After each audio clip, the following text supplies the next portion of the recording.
Hello friends, welcome to SSC maker. दोस्तों, हमने railway NTPC group D परीक्षा के लिए क्रैश कोर्स स्टार्ट कर दिए हैं और इस क्रैश कोर्स में हम देखेंगे साइंस के प्रीवियस ईयर के क्वेश्चन। देखिए दोस्तों, होता क्या है, रेलवे एनटीपीसी ग्रुप डी परीक्षा में लगभग 70 से 80% क्वेश्चन रिपीट करते हैं, यानी प्रीवियस ईयर से पूछे जाते हैं। दोस्तों, अगर आप सारे पेपर तैयार कर लेते हैं तो आपके 70 से 80% क्वेश्चन यहाँ से तैयार हो जाएंगे और मैं आपको बताते चलूँगी कि कौन कौन से क्वेश्चन इंपॉर्टेंट है और कौन कौन से क्वेश्चन ज़्यादा रिपीट होते हैं। तो ये देखिए क्रैश कोर्स का 33 वीडियो है। तो आइए शुरू करते हैं। हमारा पहला क्वेश्चन, हमारा फर्स्ट क्वेश्चन है दोस्तों, प्लांक के अचर में किसका आयाम होता है? तो दोस्तों, मैंने आपको पहले भी बताया था, वह होता है कोणीय गति का। ठीक है, प्लांक का जो अचर होता है दोस्तों, उसमें कोणीय गति का आयाम होता है।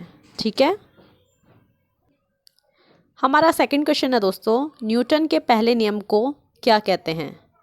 बताइए वह कौन सा नियम है जिसे न्यूटन का पहला नियम कहते हैं, या फिर बताइए दोस्तों, वह होता है दोस्तों जड़त्व का नियम। ठीक है दोस्तों, जो न्यूटन का पहला नियम है उसे जड़त्व का नियम भी कहते हैं, इनर्शिया ऑफ लॉ। ठीक है, ये क्या होता है आप मुझे कमेंट बॉक्स में बताइएगा।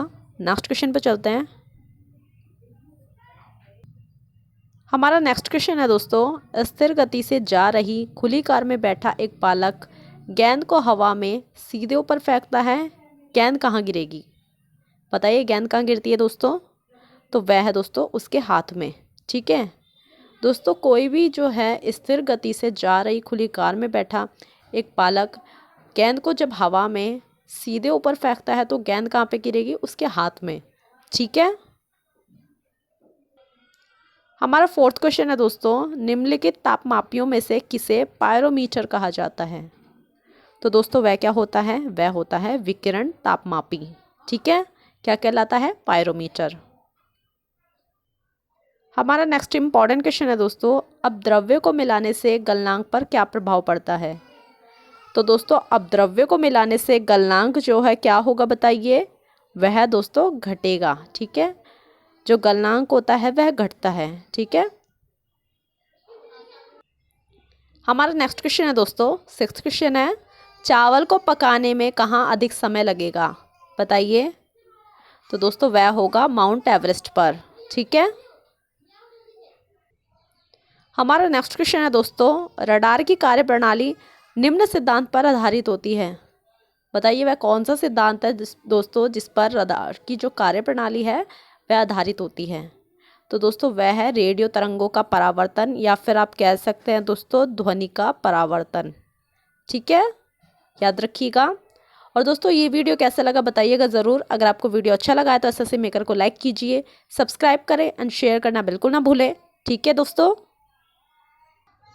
हमारा 8th क्वेश्चन है दोस्तों, स्टेथोस्कोप ध्वनि के किस सिद्धांत पर कार्य करता है? तो दोस्तों वह सिद्धांत क्या है? परावर्तन। ठीक है, स्टेथोस्कोप जो है दोस्तों ध्वनि के परावर्तन के सिद्धांत पर कार्य करता है।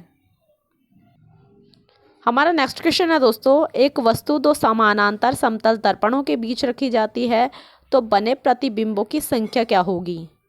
तो दोस्तों अगर एक वस्तु को दो समानांतर समतल पर दर्पणों के बीच में रखा जाएगा तो जो प्रतिबिंब बनेंगे क्या होगा उसमें दोस्तों उनकी संख्या क्या होगी? अनंत। ठीक है दोस्तों, ये क्या होता है? समानांतर समतल दर्पण, इसके बीच में यदि कोई वस्तु रख दी जाए तो बनने वाले प्रतिबिंबों की संख्या होगी अनंत। क्यों? क्योंकि दोस्तों प्रत्येक प्रतिबिंब जो है परावर्तित होकर एक नया प्रतिबिंब बनाता है और इस तरह ये क्रम चलता रहता है। ठीक है, सीरीज वाइज। हमारा नेक्स्ट क्वेश्चन है दोस्तों, अभिसारी लेंस वह होता है जो दोस्तों किरणें एकत्रित करता है, क्या कहलाता है? अभिसारी लेंस। याद रखिएगा। हमारा 11th क्वेश्चन है दोस्तों, हेक्सा ब्लेड किससे बने होते हैं? तो दोस्तों वह होते हैं उच्च कार्बन इस्पात से। दोस्तों हेक्सा ब्लेड अगर आपसे पूछा जाए क्या होते हैं, तो दोस्तों यह एक पत्ती यानी स्ट्रिप के आकार में होता है जिसके दोनों सिरे गोलाई में कटे होते हैं और इसके दोनों सिरों पर पिन होल, ठीक है, यानी पिन होल्स होते हैं जिनकी सहायता से इसे हेक्सा फ्रेम में फिट किया जाता है और इसकी दोनों या एक साइड में दांत कटे होते हैं जो एक दिशा में झुके हुए होते हैं। ठीक है दोस्तों, हमारा 12th क्वेश्चन है दोस्तों जो कि बार बार रिपीट किया जाता है, वॉशिंग सोडा किसका सामान्य नाम है? तो दोस्तों आप जानते ही होंगे वह कहलाता है सोडियम कार्बोनेट। ठीक है दोस्तों, इससे रिलेटेड एक और दिया हुआ है, ठीक है, सोडियम बाइकार्बोनेट। ये क्या होता है दोस्तों, आप मुझे कमेंट बॉक्स में बताइएगा। ठीक है, हमारा 13 क्वेश्चन है दोस्तों, हीरा और ग्रेफाइट किसके उदाहरण हैं? तो दोस्तों वह है अपर रूपी की। ठीक है दोस्तों, हीरा और ग्रेफाइट जो है कार्बन के दो प्रमुख अपरूप हैं और ये दोनों एक ही तत्व के शुद्ध रूप होने के बावजूद संरचना में क्या होते हैं, अलग अलग। याद रखिएगा। हमारा 14 क्वेश्चन है दोस्तों, सीसा किसका मिश्रण है? तो दोस्तों वह है रेत और लवण का। ठीक है दोस्तों, सीसा यानी कि लेड जो है, जिसको हम किससे दर्शाते हैं, Pb से। ठीक है, ये क्या है दोस्तों, एक धातु और तत्व है और काटने पर ये जो है नीलिमा लिए सफ़ेद होता है, लेकिन हवा का स्पर्श होने पर स्लेटी हो जाता है और इसे जो है इमारतें बनाने, विद्युत कोषों, बंदूक की गोलियों और वज़न बनाने में प्रयुक्त किया जाता है। याद रखिएगा दोस्तों। और दोस्तों ये वीडियो शेयर करना बिल्कुल ना भूलें। आप सभी जानते हैं sharing is the best way of learning, तो शेयर ज़रूर करें। हमारा नेक्स्ट इंपॉर्टेंट क्वेश्चन है दोस्तों, निम्न में से कौन अधातु नहीं है? नॉन मेटल की बात हो रही है दोस्तों, इनमें से यहाँ पे मेटल और नॉन मेटल है, इनमें से बताना है कौन सा नॉन मेटल नहीं है। तो दोस्तों वह क्या है बताइए, वह है दोस्तों एल्यूमिनियम। ठीक है, इसको हम किससे दर्शाते हैं, Al से दर्शाते हैं। अगर परमाणु संख्या की बात करें तो दोस्तों वह है 13। ठीक है, और दोस्तों अगर आपसे पूछा जाए एल्यूमिनियम क्या है, तो दोस्तों एल्यूमिनियम जो है एक रासायनिक तत्व है जो धातु रूप में पाया जाता है, यानी कि ये क्या है दोस्तों, मेटल है। और ये भूपट्टी में सबसे अधिक मात्रा में पाए जाने वाली क्या है, धातु। इसके अलावा दोस्तों एल्यूमिनियम का एक प्रमुख अयस्क है बॉक्साइट, ये भी आपको पता होना चाहिए। और ये मुख्य रूप से एल्यूमिनियम ऑक्साइड, आयरन ऑक्साइड और कुछ अन्य अशुद्धियों से मिलकर बना होता है। ठीक है दोस्तों, हमारा नेक्स्ट क्वेश्चन है दोस्तों, निम्नलिखित में से कौन सी धातु ऑक्सीजन के साथ तेजी से अभिक्रिया करती है? रिएक्शन बताना है कि वह कौन सी धातु है जो ऑक्सीजन के साथ तेजी से अभिक्रिया करती है। तो दोस्तों वह क्या है, मैग्नीशियम। ठीक है, मैग्नीशियम आपको पता ही है Mg से दर्शाते हैं और इसकी परमाणु संख्या की बात करें तो दोस्तों वह है 12। ठीक है, मैग्नीशियम क्या है, एक रासायनिक तत्व है और दोस्तों ये जो है इसकी परमाणु संख्या 12 है। इसके अलावा कैल्शियम और बेरियम की तरह ये एल्काइन अर्धधातु है और पृथ्वी पर 8वां बहुल उपलब्ध तत्व है। ठीक है, हमारा नेक्स्ट क्वेश्चन है दोस्तों, आजकल वातावरण में CO2 की सघनता की मात्रा में ppm में लगभग क्या होता है? तो दोस्तों वह है 360। ठीक है, ppm बता रहा है जो वातावरण है उसमें CO2 की सघनता की मात्रा। ठीक है, आजकल मीन्स दोस्तों यहाँ पे प्रेजेंट की बात नहीं हो रही है। ठीक है, हम यहाँ पे रिपीट कर रहे हैं प्रीवियस ईयर के क्वेश्चन, तो उसके अकॉर्डिंग हम ऑप्शन वाइज यहाँ पे करेक्ट करेंगे। क्या करेक्ट होगा?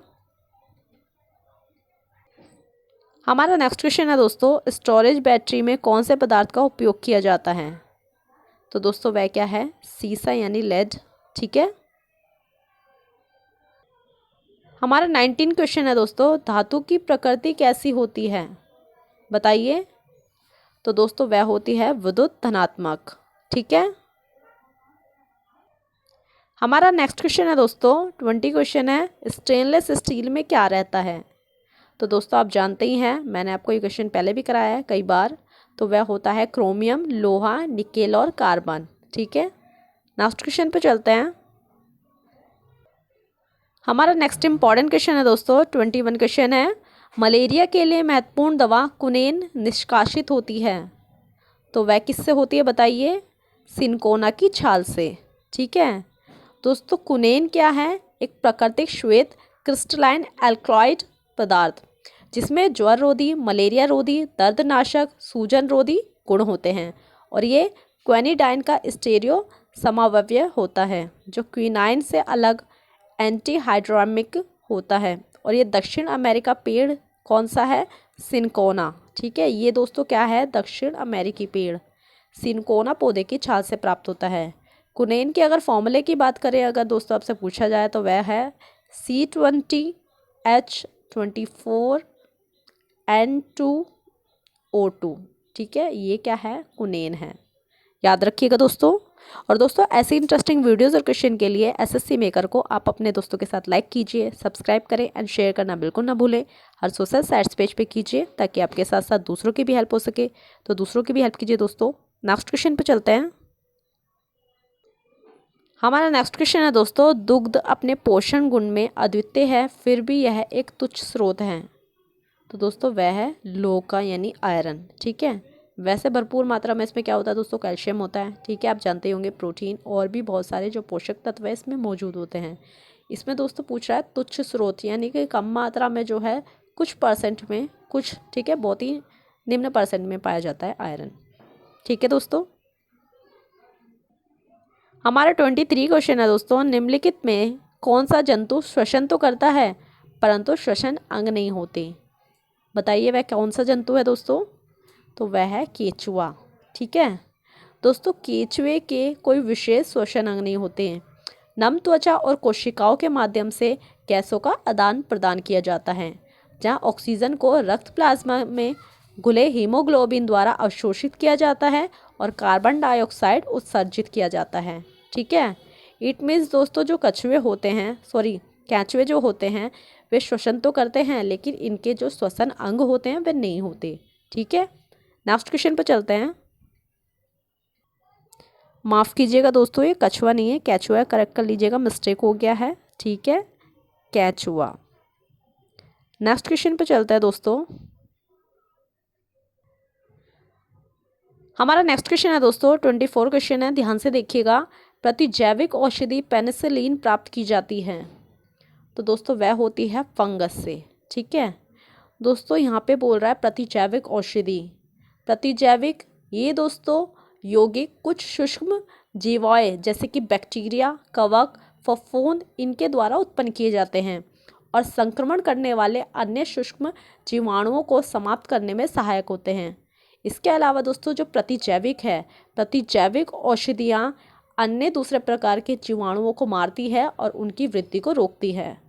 अगर हम बात करें दोस्तों पेनिसिलिन की, तो इससे रिलेटेड आप जानते हैं क्वेश्चन पूछा जाता है कि इसकी खोज किसने की थी। तो अलेक्जेंडर फ्लेमिंग ने की थी 1929 में सर्वप्रथम पेनिसिलिन नामक जो है एंटीबायोटिक की खोज की, और ये निमोनिया, ब्रोंकाइटिस, गले के धब्बों में उपयोगी है। इसके अलावा प्रतिजैविक के अन्य उदाहरण क्या है, स्ट्रेप्टोमाइसिस ए, क्लोरोमाइसिटीन, टेट्रासाइक्लिन और जेंटामाइसिन, रिफामाइसिन। ये सब किसके एग्जाम्पल है दोस्तों, प्रतिजैविक के। ठीक है, हमारा 25 क्वेश्चन है दोस्तों, ये भी इम्पॉर्टेंट क्वेश्चन है। टीसी मक्खी निम्नलिखित में से कौन सा रोग फैलाती है। दोस्तों ये टीसी मक्खी नहीं है, सीसी मक्खी है। ठीक है, सीसी, जिसे इंग्लिश में प्रोनाउंस किया जाता है दोस्तों TSETSE। ठीक है, सीसी फ्लाई यानी कि सीसी मक्खी। दोस्तों ये जो है कौन सा रोग फैलाती है, स्लीपिंग सिकनेस का। ठीक है, अफ्रीका में पाए जाने वाली एक प्रकार की मक्खी है और ये जो कीट है प्राय सहारा और कालाहारी मरुस्थल के बीच मध्य अफ्रीका में निवास करता है। ये जो मक्खी है दोस्तों एक परजीवी है जो मनुष्य एवं जो जानवर होते हैं, मनुष्य एवं जानवरों का रक्त पीकर जिंदा रहती है। और सीसी मक्खी के कारण क्या हो जाता है, निद्रा रोग यानी कि स्लीपिंग सिकनेस। याद रखिएगा दोस्तों, इंपॉर्टेंट क्वेश्चन है। नेक्स्ट क्वेश्चन पे चलते हैं। हमारा 26 क्वेश्चन है दोस्तों, ये भी इंपॉर्टेंट क्वेश्चन है। मधुमक्खियों में संचारण का साधन क्या है। तो दोस्तों वह क्या है बताइए, वह है दोस्तों नाच। ठीक है दोस्तों, अर्नेस्ट स्पाइट्जर ने 1788 इन्होंने दोस्तों पहल पता किया कि स्काउट मक्खियाँ कुछ विशिष्ट प्रकार की गतियों यानी कि मूवमेंट्स द्वारा सूचना प्रसारण करती है, और इन गतियों को जो है अब मधुमक्खियों के नाच यानी कि बी डांसेस कहते हैं।